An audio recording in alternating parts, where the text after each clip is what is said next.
एक नेता की हत्या, 2 एनकाउंटर और एक जज की अचानक मौत, केस का ट्रांसफर होना, सरकार का बदलना और फिर आरोपों का कमजोर पड़ जाना। और इस पूरे मामले में एक नाम बार बार सामने आता है, अमित शाह। यह घटनाक्रम अदालतों की सुनवाई, चार्जशीट और सार्वजनिक रिकॉर्ड पर आधारित है। इसमें लगाए गए सभी आरोप अदालत में सिद्ध नहीं हुए हैं। इस पूरे मामले की शुरुआत बीजेपी नेता हरेन पांड्या से होती है। गुजरात दंगों के बाद उन्होंने नरेंद्र मोदी के खिलाफ गवाही दी थी। कुछ समय बाद 2003 में उनकी हत्या कर दी जाती है। जांच में यह कहा गया कि इस हत्या के पीछे सोहराबुद्दीन शेख का हाथ था। बाद में सीबीआई की चार्जशीट में आरोप लगाया गया कि सोहराबुद्दीन सिर्फ एक गैंगस्टर नहीं, बल्कि वह गुजरात राजस्थान सीमा पर सक्रिय था और उसके राजनीतिक संबंध भी बताए गए। इसी चार्जशीट में अमित शाह का नाम भी सामने आया, हालांकि इसे बाद में अदालत में चुनौती दी गई। इसके बाद घटनाएं और गंभीर होती चली जाती है।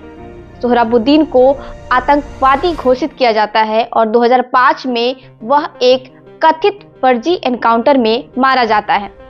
कुछ समय बाद उसकी पत्नी कौसर बी की भी मौत हो जाती है। सीबीआई ने इसे हिरासत में हत्या बताया, हालांकि मामले में कोई अंतिम दोष सिद्ध नहीं हुआ। इस पूरे मामले का आखिरी अहम गवाह तुलसीराम प्रजापति, वह भी 2006 में एक एनकाउंटर में मारा जाता है। अब सवाल उठने लगे, क्या ये सब सिर्फ संयोग थे या फिर किसी बड़ी साजिश की कड़ियां? मामला सुप्रीम कोर्ट तक पहुंचा। सीबीआई ने अदालत में यह दावा किया कि उस समय गुजरात में पुलिस, नेता और अपराधियों के बीच एक गठजोड़ काम कर रहा था, जिसका इस्तेमाल डराने और वसूली जैसे कामों में होता था। इसी संदर्भ में अमित शाह का नाम सामने आया। वही अमित शाह की ओर से कहा गया कि यह पूरा मामला राजनीतिक साजिश है और असल निशाना नरेंद्र मोदी है। सुप्रीम कोर्ट ने सीबीआई की कुछ टिप्पणियों को खारिज भी किया। निष्पक्ष जांच को लेकर सवाल इतने बढ़े कि तुलसीराम प्रजापति की मां ने मांग की कि केस गुजरात से बाहर भेजा जाए। आखिरकार मामला मुंबई ट्रांसफर कर दिया जाता है। मुंबई में इस केस की सुनवाई कर रहे थे जज बीएच लोया। नवंबर 2014 में नागपुर में एक शादी के दौरान उनकी अचानक मौत हो जाती है।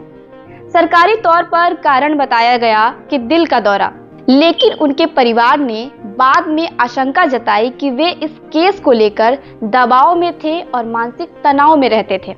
हालांकि 2019 में सुप्रीम कोर्ट ने इस आशंकाओं को खारिज कर दिया और कहा कि जज लोया की मौत में कोई साजिश नहीं पाई गई। इसी दौरान देश की राजनीति में बड़ा बदलाव हो चुका था। 26 मई 2014 को नरेंद्र मोदी देश के प्रधानमंत्री बने और उसी साल दिसंबर में सीबीआई की विशेष अदालत ने अमित शाह को इस मामले में क्लीन चिट दे दी। अदालत का कहना था मुकदमा चलाने के लिए पर्याप्त और ठोस सबूत मौजूद नहीं है। इसके बाद कई गवाह अपने बयान से मुकर गए। कुछ अहम गवाहों की मौत हो चुकी थी और केस धीरे धीरे कमजोर पड़ता चला गया। अंत में अदालत ने कहा, इस मामले में आगे ट्रायल चलाना संभव नहीं है। केस बंद हो गया, आरोप हट गए, फैसले आ गए। लेकिन इतिहास के पन्नों पर आज भी एक सवाल दर्ज है, क्या सच में सबूत नहीं थे या फिर सबूत देने वाले नहीं बचे?